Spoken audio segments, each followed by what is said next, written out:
స్తుతిగానము నీవే, నా విజయము నీవే, నా అతిశయం యేసయ్యా సదయుడా. నిర్గమాకాండం 33వ అధ్యాయం 11వ వచనం. మనుషుడు తన స్నేహితునితో మాట్లాడినట్లు యెహోవా మోషేతో ముఖాముఖి ఫేస్ టు ఫేస్ మాట్లాడుచుండెను. తరువాత అతడు పాళెంలోనికి తిరిగి వచ్చుచుండెను. అతని పరిచారకుడును నూను కుమారుడునైన యెహోషువను యవనస్తుడు గుడారములో నుండి వెలుపలికి రాలేదు. ఈ మాటలను మీరు చాలాసార్లు చదివి ఉంటారని నేను అనుకుంటున్నాను. ప్రసంగాల్లో కూడా విని ఉంటారని నేను అనుకుంటున్నాను. మోషేని గురించి చెప్పినటువంటి అనేక మాటల్లో ప్రత్యేకమైన మాట, మనుషుడు తన స్నేహితునితో మాట్లాడినట్టు దేవుడైన యెహోవా మోషేతో ముఖాముఖి మాట్లాడుతున్నాడు అనే మాట. ఇశ్రాయేలు జనాంగంలో లక్షలాది మంది ప్రజలున్నా మోషేకి దేవుడు ఇంత దగ్గర కావడానికి కారణం ఏంటో, మోషేకి దేవుడు ఇంత సమీపంలోకి రావడానికి కారణం ఏంటో అన్న ఒక ప్రశ్న మన మనసులో మెదిలిద్ది సహజంగా ఆలోచన పరులకి. లక్షలాది మంది ప్రజలు ఉండగా వాళ్ళందరినీ పక్కన పెట్టి మోషేకే అంత సమీపంలోకి దేవుడు ఎందుకు వచ్చాడు? వాళ్ళిద్దరు కలిసి మాట్లాడుకుంటే ఎలా ఉంటుందంటే, ఇద్దరు స్నేహితులు కలిసి చనువుగా సరదాగా అన్ని సంగతులు ముచ్చటించుకున్నట్టుగా ఉంది వాళ్ళ సంభాషణ. ఎందుకంటే అక్కడ రాసుంది స్నేహితునితో మాట్లాడినట్టు మాట్లాడాడు అని. అబ్రహాముని గురించి కూడా నా స్నేహితుడైన అబ్రహాము అన్నాడు యెషయాలో. యాకోబు అంటాడు దేవుని స్నేహితుడని పేరు కూడా అతనికి కలిగింది అంటాడు. ఎవరికి? అబ్రహాముకి. యాకోబు పత్రిక 2వ అధ్యాయంలో. కొంతమంది భక్తులతో దేవుడు ప్రత్యేకంగా ఫ్రెండ్షిప్ చేశాడండి. వాళ్ళని ఏదో భక్తులుగా దాసులుగా చూడలా, స్నేహితుల్లాగా వాళ్ళని పరిగణలోకి తీసుకున్నాడు దేవుడు. అలా దేవునితో స్నేహం చేసిన వారు, దేవుడు స్నేహం చేసిన వారు కొంతమంది బైబిల్లో ఉన్నారు. వాళ్ళల్లో హనోకు కూడా ఒకడు. హనోకు దేవునితో నడచెను అనుంది వాక్యంలో. నోవహు కూడా ఒకడు. నోవహు దేవునితో నడచెను అనుంది వాక్యంలో. వీళ్ళందరూ కూడా దేవునితో స్నేహం చేశారు. దేవుడు వీళ్ళతో ఫ్రెండ్షిప్ చేశాడు. అంటే మిగిలిన వాళ్ళకి ఎవరికి లేనంత చనువు, స్వాతంత్ర్యం వీళ్ళకుంది దేవుని దగ్గర. వాళ్ళు దేవునితో వ్యవహరించిన తీరుతెన్నులు కూడా ప్రత్యేకంగానే కనపడతాయి. హనోకు అనేవాడైతే ఎంతో ఇష్టమైపోయాడు దేవునికి. పెద్ద ఆయన ఎంత ఇష్టమంటే ఇక ఆయన చనిపోయిన దాకా ఎదురు చూడలేకపోయాడు దేవుడు ఆయన్ని. అతడు కొనిపోబడక మునుపు దేవునికి ఇష్టడై ఉండెను గనుక మరణము చూడకుండా దేవుడు ఆయన్ని కొనిపోయాడు అని ఉంది హెబ్రీ పత్రిక 11లో. విశ్వాసమును బట్టి హనోకు మరణమును చూడకుండా కొనిపోబడ్డాడు. అంటే డైరెక్ట్గా శరీరాన్ని మార్చి మహిమ దేహాన్ని ఇచ్చి తీసేసుకున్నాడు. ఏలియాను ఆరోహణం చేయించినట్టు తీసుకున్నాడు హనోకుని. 300 సంవత్సరాలు నడిచాడండి. ఒకరోజు కాదు, 2 రోజులు కాదు. హనోకు దేవునితో ఫ్రెండ్షిప్ చేసిన అనుభవం ఎంతకాలం హనోకు నీకు అంటే 300 సంవత్సరాలు. కొంతమంది ఫ్రెండ్షిప్ ఎలా ఉంటుందంటే, స్టార్టింగ్ చూస్తూ ఉంటాం, అసలు అబ్బో ఏమి తీయగా ఉంటుందో స్నేహబంధం. మనుషుల్లోనండి రాసుకుంటారు, పూసుకుంటారు, కలిసి తింటారు, ఒకళ్ళ నోట్లో ఒకళ్ళు అన్నం పెట్టుకుంటారు, తినని. అబ్బా ఎంత ప్రేమ, ఎంత ఆప్యాయత, ఎంత అనురాగం, ఎంత గొప్ప స్నేహం అనుకుంటామా?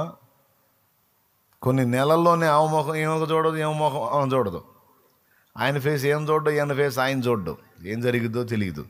ఏదో క్లాషెస్ వస్తాయి, మారిపోద్ది.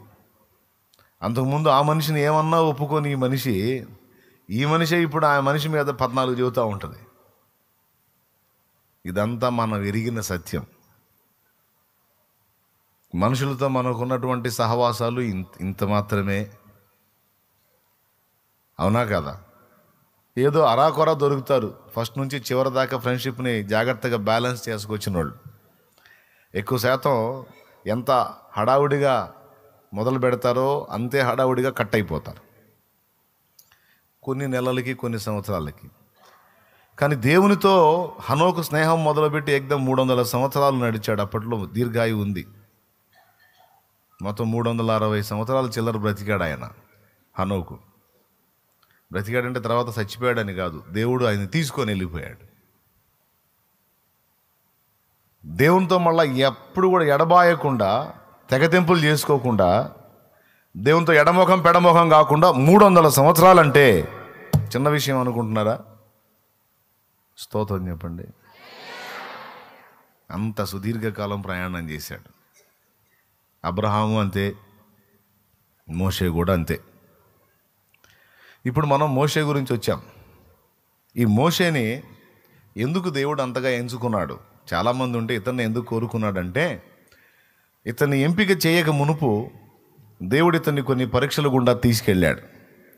ఆ పరీక్షల్లో ఈ మోషే అనే వాని యొక్క నమ్మకత్వం వెల్లడైంది. నమ్మకమైన వానికి దీవెనలు మెండుగా ఇస్తానన్నాడు. నమ్మకంగా ఉన్నవానికి అంతవరకు జీవ కిరీటం ఇస్తానన్నాడు. నమ్మకమైన వారిని ప్రత్యేకంగానే దేవుడు గుర్తిస్తాడు. Praise the lord. మోషేలో ఆ నమ్మకత్వం కనపడింది. మోషేకి ఉన్నతమైన ఆధిక్యతలు కొన్నిచ్చి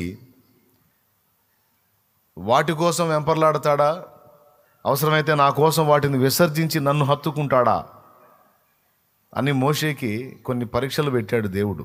ఆ పరీక్షల్లో మొట్టమొదటిది, ఇశ్రాయేల్లో ఒకడిగా పెరగనీయకుండా ఐగుప్తు రాజకుమార్తె అయినటువంటి ఫరో కుమార్తె కొడుగ్గా ఫరో ఒళ్ళో పెరిగేటట్టు చేశాడు. అంటే ఆయన ఇతన్ని గుర్తించి ఇతన్ని స్పెషల్గా గౌరవించే విధంగా మోషే పెంచబడ్డాడు. ఐగుప్తు భోగాలలో సకల విద్యలో నేర్చుకోవటమే మనకు తెలుసు, కానీ ఐగుప్తు భోగాలన్నీ అనుభవించాడన్న సంగతి చాలామంది లక్ష్య పెట్టరు. మీకు తెలుసా, 40 సంవత్సరాలు మోషే ఐగుప్తు భోగాలన్నీ అనుభవించాడు. ఒక రాజకుమారుడు అంతఃపురంలో పెరిగాడంటే ఏ రేంజ్లో ఉంటుంది చూడండి. అతనికి ఏదన్నా తక్కువైద్దా? అతనికి ఏదన్నా కొదువైద్దా? విలాసవంతమైన జీవితం. ఒక పక్క బాధ్యతలను కూర్చున్నటువంటి ప్రెజర్ ఉన్నప్పటికీ అతనికి ఏది తక్కువ లేదు. విలాసవంతమైన జీవితం, రాయల్ లైఫ్ అంటారు కదా, అది ఉంది మోషేకి. తర్వాత దేవుని నుండి అతనికి ప్రత్యక్షత దొరికింది. ఎలా దొరికిందంటే, ఈ ఇశ్రాయేలు జనాంగం బానిసలుగా ఉన్నారు కదా, వీళ్ళని ఐగుప్తీయులు హింస పెడుతున్నారు. వాస్తవంగా అతను కూడా ఐగుప్తీయుడిగా పెంచబడ్డాడు. వాళ్ళతో నాకెందుకులే అని వెళ్ళిపోలేకపోతున్నాడు. వాళ్ళని చూస్తుంటే అతనికి ఏదో తెలియని బాధ కలుగుతుంది. వాళ్ళని చూస్తుంటే, అరే మన వాళ్ళంతా, మిగిలిన వాళ్ళంతా బాగానే ఉన్నారు, వీళ్ళు ఎందుకు ఇలా బానిస బతకాలని ఒక వేదన. ఎందుకు అసలు వీళ్ళని మనుషుల్లాగా చూడట్లేదు, జంతువుల్లాగా చూస్తున్నారు, క్రూరంగా కొడుతున్నారు, వెట్టి చాకిరి చేపిస్తున్నారు, ఏంటి అని బాధ కలిగింది అతనికి. అతను వచ్చినప్పుడు పోవునప్పుడు ఇశ్రాయేలు హింస పొందటం అనేది అతని హృదయాన్ని కలచివేస్తుంది. అసలు వాళ్ళెవరు, నేనెవరిని, ఎందుకు నాకు ఇలాంటి ఆలోచన కలుగుతుంది, ఎందుకు నా హృదయం ఇంత గాయపడుతుంది అనే ప్రశ్న అతని మనసులో మెదిలింది. తర్వాత తల్లి ద్వారా, మరి కన్న తల్లే పెంచిన తల్లి అయింది. నీకు ఆ స్టోరీ తెలుసు, నేనేం దాన్ని మళ్ళీ మొదలుపెట్టి చెబితే ఒక అరగంట అక్కడ పోయిద్ది మళ్ళీ. కాబట్టి ఆయన తల్లి యోకేబెదు చిన్నవాడుగా ఉన్నప్పుడు ఆయన్ని నైల్ నదిలో వదిలిపెట్టడం, ఆ జమ్ము పెట్టెలో బాబును పెట్టి ఆ బిడ్డ ఫరో కుమార్తె స్నానం చేసే ప్రదేశంలోకి వెళ్ళి అక్కడ ఆమె చేతుల్లోకి వెళ్ళటం, అక్కడి నుంచి ఆమె తన కుమారుడిగా పెంచమని ఒక దాదిలాగా మోషే తల్లినే ఎంపిక చేయటం చిత్రంగా ఉంటుంది. అక్కడ కథ అంతా కూడా దేవుడు ప్రణాళికబద్ధంగా నడిపించినట్టు ఉంటుంది. ఖచ్చితంగా అంతే చేస్తాడు. పరిస్థితులు మన చేతులు దాటిపోయాయని మనం అనుకుంటాం, కానీ నీ చేతులు దాటిపోతాయి, కానీ దేవుని చేయని దాటిపోదు. Praise the lord. దాన్ని ఎలాగైనా తిప్పి గమ్యాన్ని చేర్చగలిగే దమ్ము, సత్తా దేవునికి ఉంది. కాబట్టి మనం మన జీవిత గమనాన్ని గురించి, గమ్యాన్ని గురించి ఏం కలత చెందాల్సిన అవసరం లేదు. ఆయన మీద భారం వేసి ఆయన వైపు చూస్తే చాలు, ఆయన డ్రైవ్ చేస్తాడు. అందులో ఏమి సందేహించాల్సిన అవసరమే లేదు. అక్కడ నుంచి ఇక ఆమె కొడుగ్గా, ఎవరు కొడుగ్గా? ఫరో కుమార్తె కొడుగ్గా, అంటే ఫరో మనవడగా. కన్న తల్లి అయిన యోకేబెదేమో పెంచే దాదిగా. అద్భుతం కదా. పెరిగి పెద్దవాడయ్యాడు. ఇశ్రాయేలును చూసినప్పుడల్లా ఆయనకి ఫీలింగ్ కలుగుతుంది, భారం కలుగుతుంది. వాళ్ళని ఎట్లనన్నా ఆ పరిస్థితుల్లోంచి బయటికి తీసుకురావాలనే ఆలోచన కలుగుతుంది. తనకి ప్రశ్న కలుగుతుంది, నాకెందుకు కలుగుతుంది ఇట్లా ఆలోచన? వాళ్ళు ఎవరు అసలు? వాళ్ళు ఇశ్రాయేలీలు బానిసలు, నేను ఐగుప్తీయుడిని, నాకెందుకు? తర్వాత బహుశా నాకు తెలిసి వాళ్ళ అమ్మని అడిగి ఉంటాడు, దాదిని, అదే యోకేబేదిని. ఏం జరుగుతుంది, ఎందుకు నాకు వాళ్ళ మీద మమత కలుగుతుంది, మీ వాళ్ళ మీద ఎందుకు నాకు ఆప్యాయత కలుగుతుంది, వాళ్ళు ఇబ్బంది పడుతుంటే చూడలేకపోతున్నాను అని ఏమడిగాడో మొత్తానికి చెప్పింది. ఏం లేదు నాన్న, నువ్వు అందులో వాడివే. ఇప్పటిదాకా నేను దాదిని అనుకుంటున్నావు కదా, దాదిని కాదురా, నీ కన్న తల్లిని నేను. జరిగిన విషయం ఇది. జీవం గల దేవుడు ఏ రాజు అయితే పిల్లల్ని చంపేయమని ఆజ్ఞ ఇచ్చాడో ఆ రాజు ఒళ్ళో పెరిగేటట్టు నిన్ను అక్కడికి చేర్చి నీకు ఇంత ఆధిక్యత ఇచ్చాడు ఆయన. జరిగిన స్టోరీ అంతా ఇది అని చెబితే బహుశా అప్పుడు ఆలోచన అయి ఉంటుంది, ఆయనకి స్ట్రైక్ అయి ఉంటుంది. ఇంతమంది ప్రజలు ఉన్నారు, ఇంతమంది పిల్లలు ఉన్నారు, వాళ్ళందరినీ పక్కన పెట్టి నన్నే దేవుడు ఎందుకు ఇలా బ్యాలెన్స్ చేశాడు, నన్ను ఎందుకు ఇలా స్పెషల్గా దేవుడు కోరుకున్నాడు. వినండి, బాగా అర్థం చేసుకోండి. ఎందుకు నన్ను ఇలా ప్రత్యేకంగా నడిపింపు తీసుకొచ్చాడు, ఇలా ఎందుకు నన్ను స్పెషల్గా ట్రీట్ చేశాడు దేవుడు అనే డౌట్ వచ్చింది. తర్వాత ఇంకొక ఆలోచన చేశాడు, మొత్తానికి నా పట్ల దేవునికి ఉన్నతమైన ఉద్దేశం ఉంది కాబట్టి అందరి పిల్లల్లాగా నన్ను చావనివ్వలా,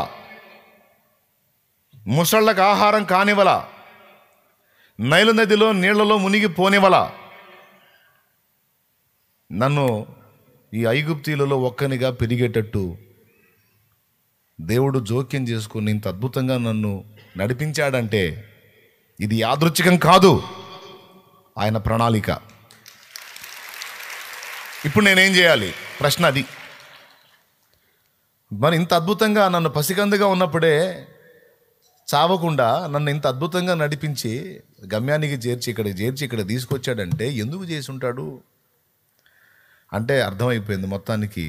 ఈ ప్రజల్ని బంధ విముక్తుల్ని గావించడానికి దేవుడు నన్ను ఏర్పరచుకున్నాడు కాబట్టి నన్ను ఈ పీఠం ఎక్కించాడు, ఇక్కడ నాకు అధికారం ఇచ్చాడు. నెక్స్ట్ ఫరో ముసలోడు అయిపోతున్నాడు, అతని తర్వాత ఇక నేనే రాజు అవుతా. ఇక నేను రాజు అయ్యానంటే మొత్తాన్ని వదిలేస్తా, పుండ్రాని మా వాళ్ళందరినీ విడిపిస్తా అని ఒక రకమైన ఆనందం స్టార్ట్ అయింది అతనికి. ఆహా, నా జాతిని ఉద్ధరించడానికి, నా ప్రజల్ని బంధ విముక్తుల్ని చేయడానికే కదా దేవుడు నన్ను ఏర్పరచుకున్నాడు అని మ్యాటర్ అర్థమైంది. మ్యాటర్ అర్థమై ఆయన అక్కడే కూర్చోట్లా, వచ్చి ఇక్కడ ఇళ్ళ దగ్గర గడుపుతున్నాడు. కంప్లైంట్లు పోతున్నాయి, మీ వాడు మోషే ఐగుప్తీయుడా ఇశ్రాయేలీయుడా, ఐగుప్తీయుడా హెబ్రీడా, పోయింది ఆ హెబ్రీలతో గడుపుతాడేంటి, వాళ్ళతో తింటాడు, వాళ్ళతో ఉంటాడు, వాళ్ళతో కలిసి పనిచేస్తున్నాడు ఏంటి అసలు అతని మీద అనుమానాలు ఉన్నాయి. ఫరో కుటుంబ సభ్యుడై ఉండి, ఫరో మనవడై ఉండి, కుమార్తె బిడ్డడై ఉండి పోయి ఆ బానిసల మధ్య ఉన్నాడేంటి. కంప్లైంట్ వెళ్ళింది, వార్నింగ్లు వచ్చినాయి. బాయ్ మనం వెళ్ళకూడదురా, వాళ్ళు బానిసలరా, వాళ్ళ దగ్గరికి పోయి నువ్వు వాళ్ళతో కలిసేది ఏంది, మట్టి దొక్కేది ఏంది, నువ్వు తినేది ఏంది, వెళ్ళకూడదు నాన్న నువ్వు ఫస్ట్ సవ్యంగా. తర్వాత గద్దింపులు ఖచ్చితంగా అంటారు కదండి.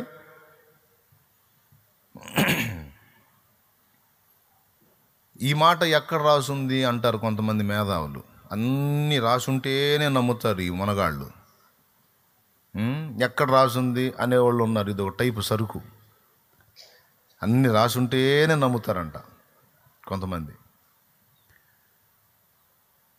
ఒక మాట అవుట్ చేశాడంటే దాని వెనక ఏం జరిగిందో అంచనా వేయాలి, దానికి దేవుడే సహాయం చేయాలి.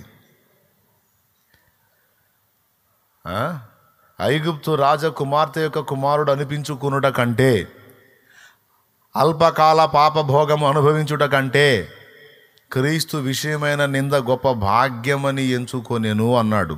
దేన్ని బట్టి అన్నాడు ఆ మాట? స్తోత్రం. ఏమన్నా అర్థమైందా నేను చెప్పింది? ఏమో. హెబ్రీ పత్రిక తీయమ్మ, బైబిల్ తీసి హెబ్రీ పత్రిక తీసి 11వ అధ్యాయం తీయమ్మతి, తొందర తీయండి. మీ మొహాలు చూస్తుంటే నాకు నిద్ర వచ్చేటట్టుంది. ఆమా 11:24 చదవండి.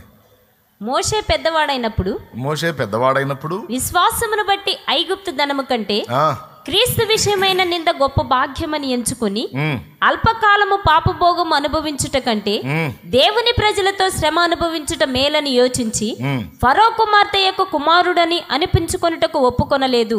ఎలయనగా అతడు ప్రతిఫలముగా కలుగుపో బహుమానమయందు దృష్టి ఉంచెను. అది లెక్క. మన ఫరో కుమార్తె, ఫరో మనవడండి, ఫరో కూతురుంది కదా ఫలానా, ఆమె కొడుకు అంటే అనవాకండ్రా నన్ను ఆమె కొడుకని ఎవడరా మీకు చెప్పింది? నేను ఆమె కుమారుణ్ణి కాదు, నేను ఇశ్రాయేలీయుల సంతానాన్ని. మా అమ్మ యోకేబెదు, మా నాన్న అమ్రాము.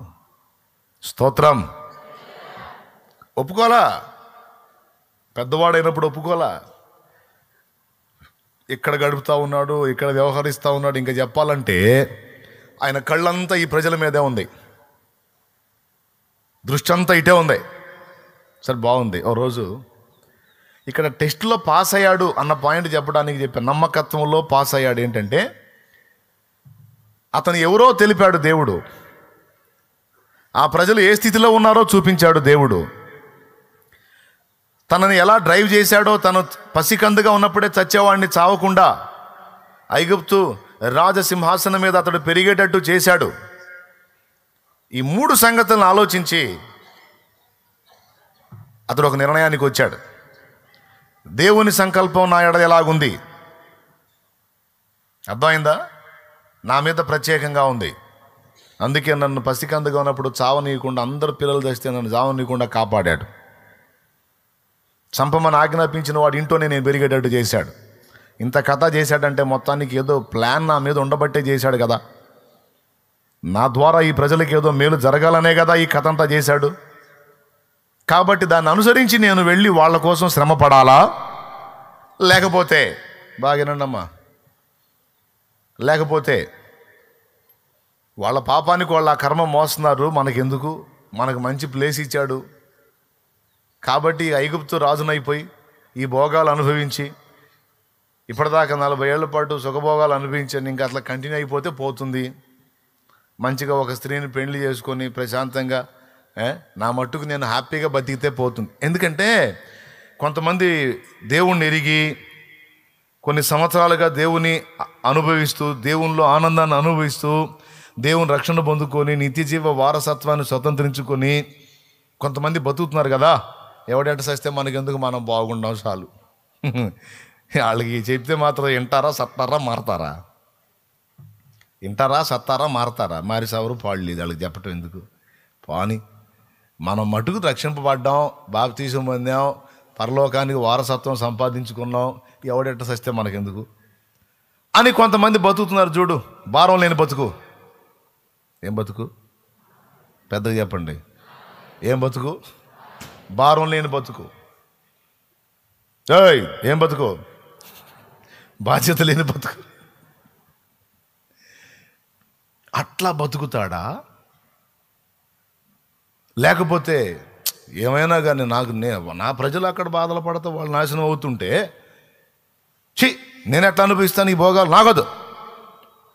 వాళ్ళు తింటే తింటా, వాళ్ళు పస్తుంటే పస్తుంటే, అంతేగాని వాళ్ళు కష్టపడుతుంటే నేను సుఖపడుతున్నా కూడదు అని తీర్మానం చేసుకొని ఆ భోగాలని, ఆ ఘనతల్ని విసర్జిస్తాడా? అసలు ఏం చేస్తాడని టెస్ట్. అందులో ఫస్ట్ క్లాస్ వచ్చాడు మోషే. గట్టి కొట్టాడు.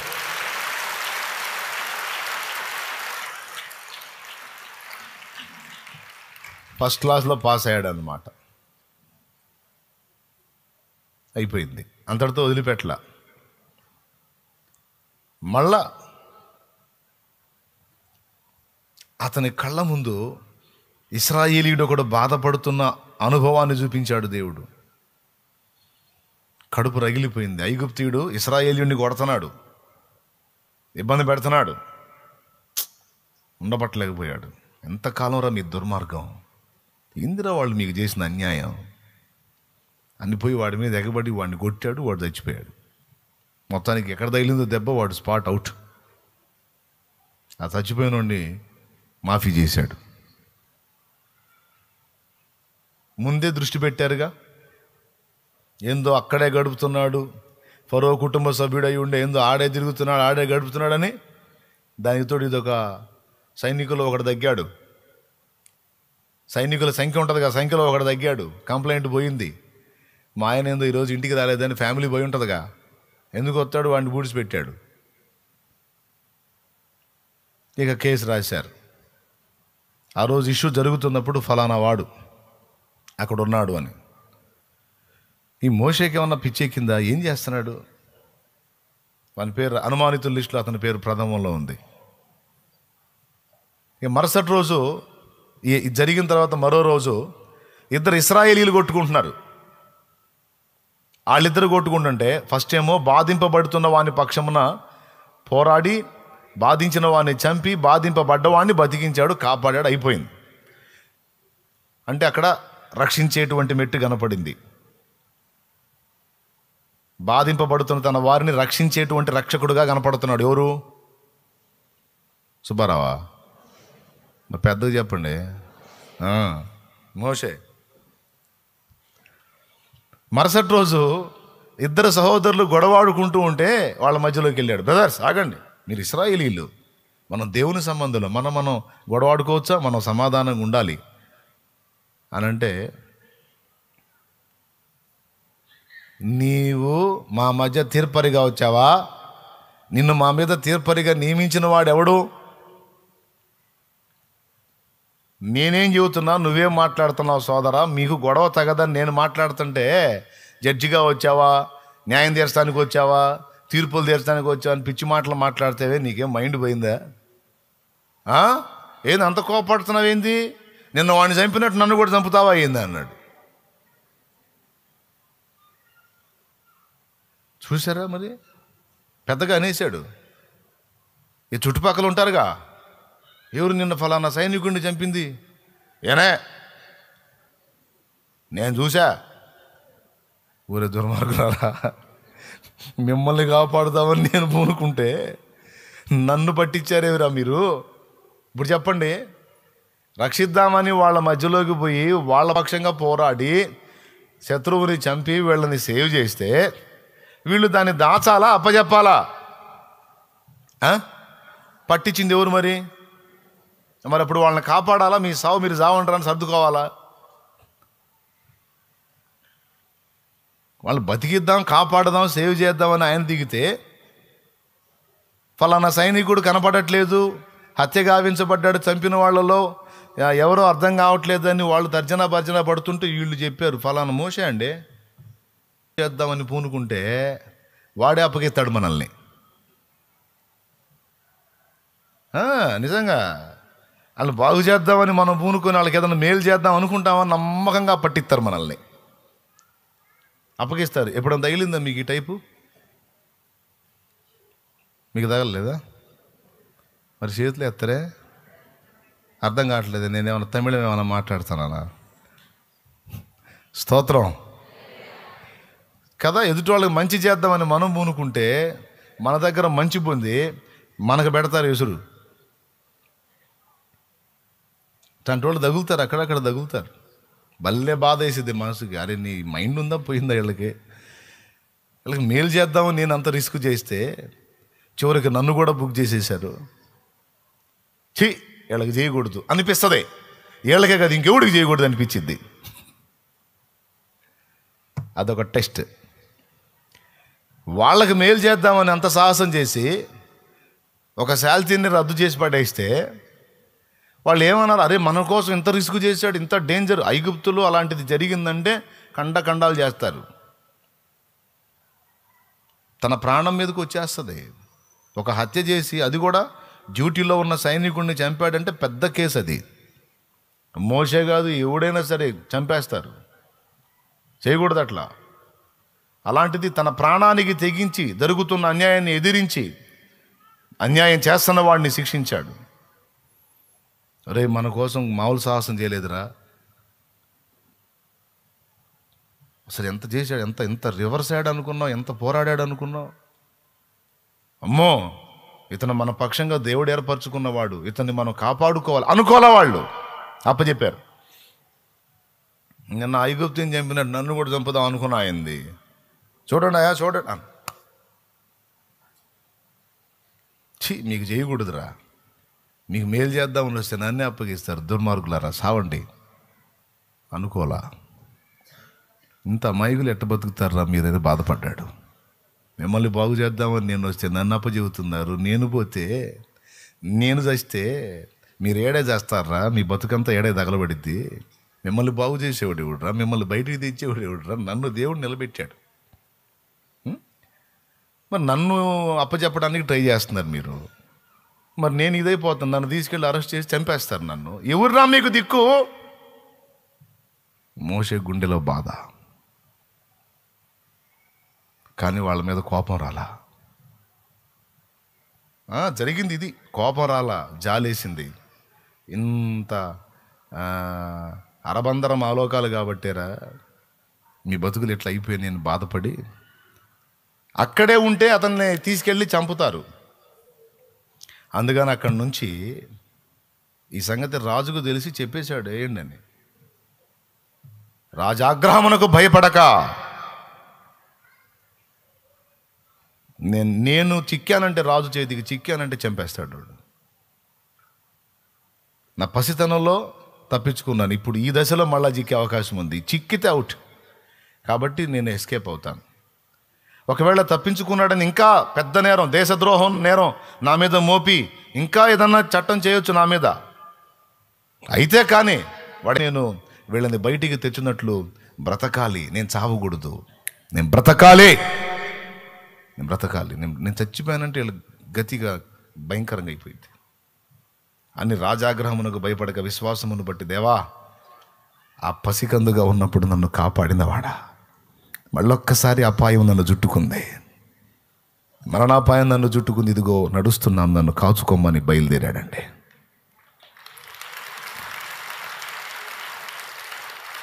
నన్ను కాచుకో, నన్ను చేరవలసిన గమ్యానికి చేర్చు, వీళ్ళ చేతుల్లో పడనీయొద్దు.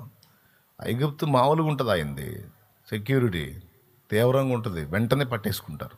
అప్పుడున్న రాజ్యాలలో నంబర్ 1లో ఉంది ఈజిప్ట్. ఇప్పుడు అమెరికా ఎలా అగ్రరాజ్యంగా ఉందో అప్పుడు ఈజిప్ట్ అలా ఉంది. సోదరులారు, ఎంతమందికి అర్థమవుతుంది? పసికందుగా ఉన్నప్పుడే ప్రాణం పోవలసిన నాది, మొసళ్ళకు ఆహారం అయిపోవలసిన, నీళ్లలో మునిగి చావలసిన వాణ్ణి నన్ను కాపాడుకున్న నా దేవా, ఇన్ని సంవత్సరాలు నన్ను శత్రువు ఇంట్లో ఉంచి అందులో పెంచినవాడా, ఇది మళ్ళొక్కసారి మరణాపాయం నన్ను చుట్టుకుంది. ఆ దుర్మార్గులు నన్ను తరిమే అవకాశం ఉంది. నేను చిక్కకూడదు, వాళ్ళ చేతుల్లో పడకూడదు.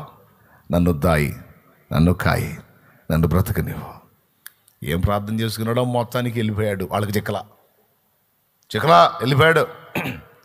మిథ్యాను ప్రాంతానికి చేరి అక్కడ ఇత్రో ఇంట్లో ఇక ఉండటం మొదలు పెట్టాడు. మన అక్కాయి ఉంది కదా, సిప్పోరా అక్కాయి, చేసుకున్నాడు ఆమెని. మీరు గమనించాలి, మోషే దేవుడు వచ్చి రా ఐగుప్తుకి వెళ్ళి వాళ్ళందరినీ బయటికి తెద్దు కానీ రా అంటే, నేను ఇప్పుడు పనికిరాను అంటాడు. చూడు దేవా, నేను నోటి మాన్యం గలవాడిని, నేను అది, నేను ఇది అని అన్ని సాకులు చెప్తాడు. చూడు, మనకు సిరాకేసిద్ది అసలు. దేవుడు వచ్చి పిలుస్తుంటే సాకులు చెబుతాడు ఏందని. అవన్నీ ఎందుకు అనుకున్నా? ఆ సాకులన్నీ నిజంగా వెళ్ళడానికి మనసు లేక కాదు. వెళ్ళడానికి మనసు లేకపోతే, వాళ్ళని బయటికి తేవాలన్న భారం తన గుండెల్లో లేకపోతే అప్పుడే ఐగుప్తు చట్టానికి జిక్కేవాడు, అయిపోయేవాడు. అప్పుడే 40 ఏళ్ల క్రితమే మోషే శాఖ ముగిసేది.